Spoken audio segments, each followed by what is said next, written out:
Hello! So, back in my first video, I've shown a prototype for a 2D in 3D platforming game featuring a word movement space. But there were a lot of issues, so I've got to work and re-implemented a lot of new features. A snapping pieces system, a new system for the level tube, ribbon whiteboxes, and a new camera controller. Last time we talked about the level tube, so that the direction of the level can bend in any direction I want. So what if level pieces could now take the shape of any kind of ribbon? Let's go!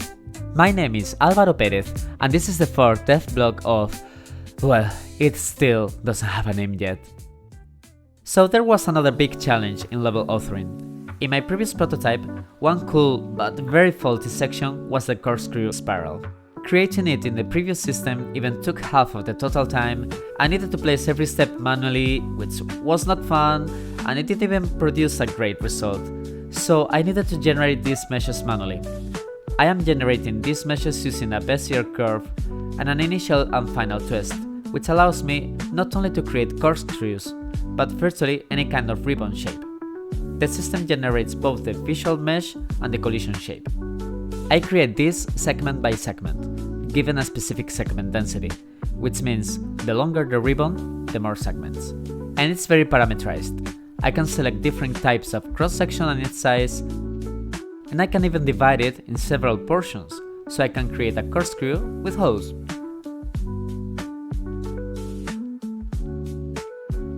Another cool feature is displacement, which I can use to stack similar ribbons on top of each other by placing them at the same origin, but displacing the generated mesh a given number.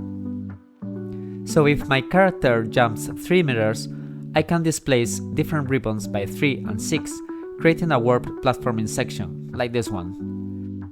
You can see how nice this works with the portion system, creating so many platforms out of just 3 ribbons. Another cool system integrated with these special whiteboxes is the Space Evenly feature.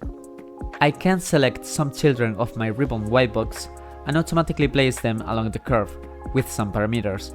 This is useful to automatically place the pieces hook at the beginning and end of the ribbon, but of course to place the tube faces along the ribbon so that the level follows this curve.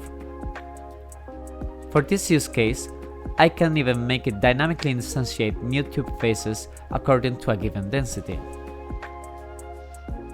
The ribbon whitebox also has the capability to create new, custom shapes.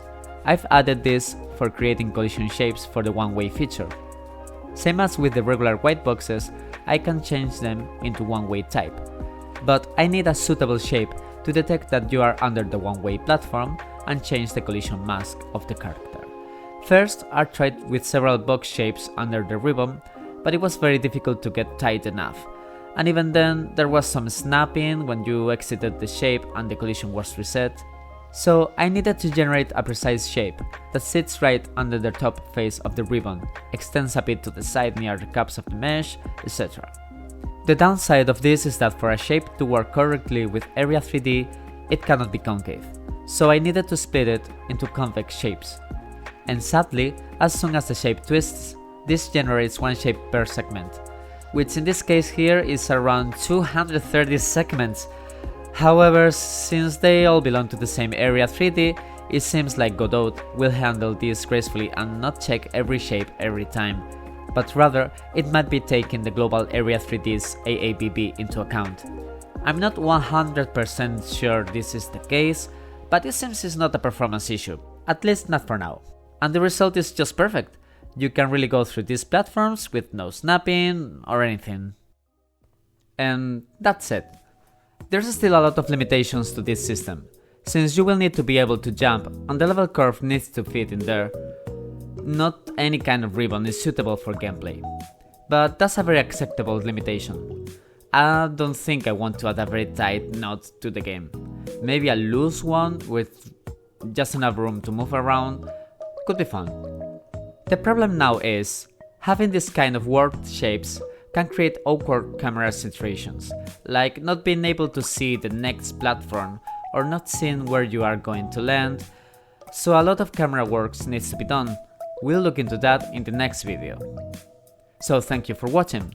My name is Álvaro Pérez and this was my fourth devblog. See you in the next one.